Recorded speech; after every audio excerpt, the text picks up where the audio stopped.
அனைவருக்கும் வணக்கம். இந்த காணொலியில் ஜனவரி 11, 2024 நடப்பு நிகழ்வுகள் குறித்து பார்க்கலாம். முதல் செய்தி, துடிப்பான குஜராத் சர்வதேச மாநாடு, வளர்ந்த நாடாக இந்தியாவை மாற்ற மோடி சபதம். துடிப்பான குஜராத் சர்வதேச உச்சி மாநாடு 2 ஆண்டுகளுக்கு ஒரு முறை நடத்தப்படுதுங்க. துடிப்பான குஜராத் சர்வதேச மாநாடு 2003 தொடங்கி வைக்கப்பட்டிருக்கு. பிரதமர் நரேந்திர மோடி அவர்களால் தொடங்கி வைக்கப்பட்டிருக்கு. ஸோ தற்போது நடைபெறுவது 10வது. இதில் பார்த்தீங்கன்னா சுமார்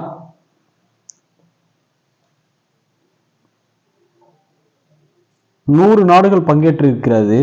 33 நாடுகள் பங்குதாரர்களாக இணைந்திருக்கிறார்கள். சர்வதேச வர்த்தக கண்காட்சி 2024 நிகழ்வை பிரதமர் நரேந்திர மோடி காந்தி நகரில் தொடங்கி வைத்தார்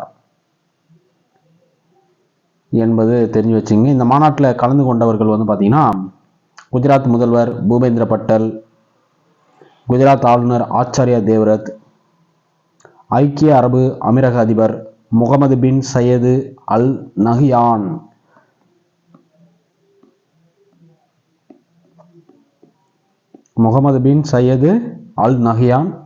செக் குடியரசு பிரதமர் பெப்டா பியாலா. ஸோ இவங்கெல்லாம் இந்த மாநாட்டில் கலந்து கொண்ட முக்கிய தலைவர்கள் அப்படி என்பது தெரிஞ்சுங்க. இந்த குஜராத் துடிப்பான குஜராத் மாநாடு என்பது 2 ஆண்டுகளுக்கு ஒரு முறை நடத்தப்படுது. 2003 தான் முத தொடங்கி வைக்கப்பட்டிருக்கு. ஸோ 10வது உச்சி மாநாடு அது. அதை தொடங்கி வைத்தவர் பிரதமர் நரேந்திர மோடி அவர்கள். அடுத்து பாருங்க, அரசு தலைமை வழக்கறிஞர் சண்முக சுந்தரம் ராஜினாமா செய்திருக்கிறாங்க. PS ராமன் அவர்கள் பார்த்தீங்கன்னா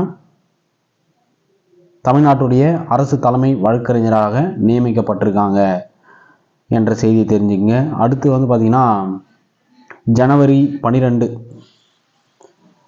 நேஷனல் யூத் டேன்னு சொல்லுவாங்க, தேசிய இளைஞர்கள் தினம். இது சுவாமி விவேகானந்தர் அவர்களுடைய பிறந்த நாள் என்பதை தெரிஞ்சு வச்சுங்க. யார் இளைஞன் என்ற கேள்விக்கு விவேகானந்தருடைய பதில் பாருங்க. இளைஞன் என்றால் உடல் பலம் கொண்டவன் என்று மட்டும் நினைக்காதே, உடல், உள்ளம், அறிவு ஆகிய அனைத்திலும் திடமாக இருந்தால்தான் இளைஞன் என்று பொருள் அப்படின்னு சொல்றார். அது மட்டும் இல்லை, விவேகானந்தருடைய முக்கிய சொற்பொழிவுகள், முக்கிய மேற்கோள்கள் பாருங்க. உடலை உறுதி செய், ஊருக்கு உழைக்க உள்ளத்தை பலப்படுத்து, பிறருக்கு தொண்டாட்ட அறிவை ஆழமாக்கு, உலக தரத்தில் உன்னையும் உன் நாட்டையும் உயர்த்த இவ்வாறு உனக்குள் ஒரு உந்து சக்தியாக இருக்கணும் அப்படின்னு சொல்றார். சுவாமி விவேகானந்தருடைய பிறந்த தினம் ஜனவரி 12 தேசிய இளைஞர்கள் தினமாக இந்தியாவில் கொண்டாடப்படுகிறது.